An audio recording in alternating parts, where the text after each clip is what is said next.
From our studios in Scottsdale, Arizona, this is Retirement News Online. Private placement life insurance, also known as PPLI, is a sophisticated life insurance product designed for high net worth individuals.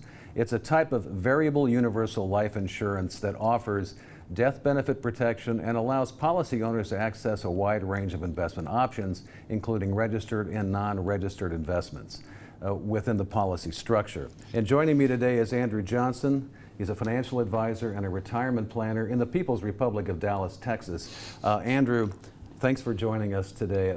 This is an interesting subject because not too many advisors do this, but talk about, again, who's a good fit for this? We know it's high net worth, but who are they?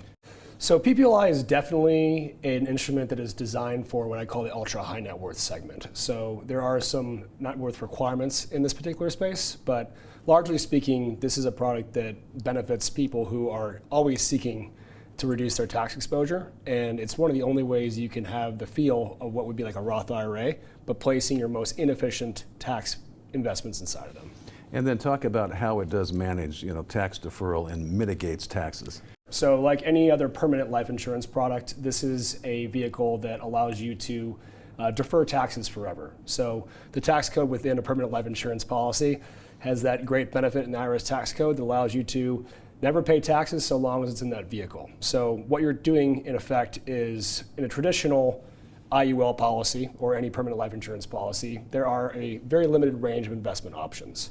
So within PPLI, what has been created is taking the chassis of life insurance and then locating within it your most inefficient tax investments. So think alts like private credit, private equity, hedge funds, and so on.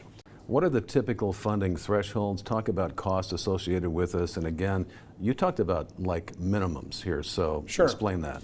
So the minimums in this particular vehicle are typically stated around $2 million of premium funding.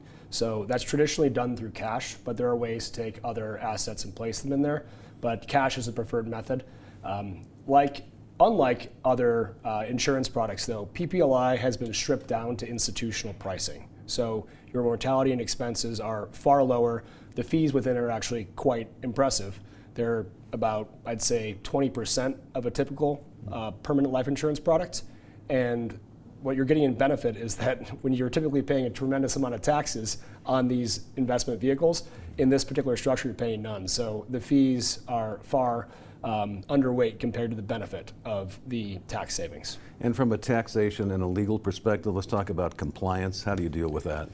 Sure. So compliance is really done through what we do at Waterloo, which is we are the SMA managers. So there is a particular interesting facet of this that gives some investors pause, but it's part of the process and part of the tax benefit is that there's something called the investor control doctrine, and that prohibits the actual end client from making very specific discretionary decisions in the portfolio. So what that means, in other words, is that let's say, Scott, that you're my client and you wish to say, hey, I really want to own a Blackstone B-REIT fund in my PPLI policy. Well, you can't do that. So you have to basically say, hey, Andrew, I would like in my portfolio to have about 50% private credit, 30% hedge funds, and then the rest can be managed in a liquidity fashion. So when it comes down to it, you really have to give the trust into your manager and be very comfortable with us as your SMA manager to be able to determine the investment choices and be comfortable with those choices. Again, I've never really heard of this. Sure. How did you get so smart? How do you know all this? So this has just come from, I'd say, my experience in working with ultra high net worth individuals. Waterloo Capital, my firm, is set up as a boutique, call it family office style RIA. So we do the best we can to be on the cutting edge of the most unique tax mitigation strategies and investment options. That's pretty obvious. Andrew, thank you. That's Andrew Johnsen. He's from Dallas, Texas, and this is Retirement News Online. Thanks for watching.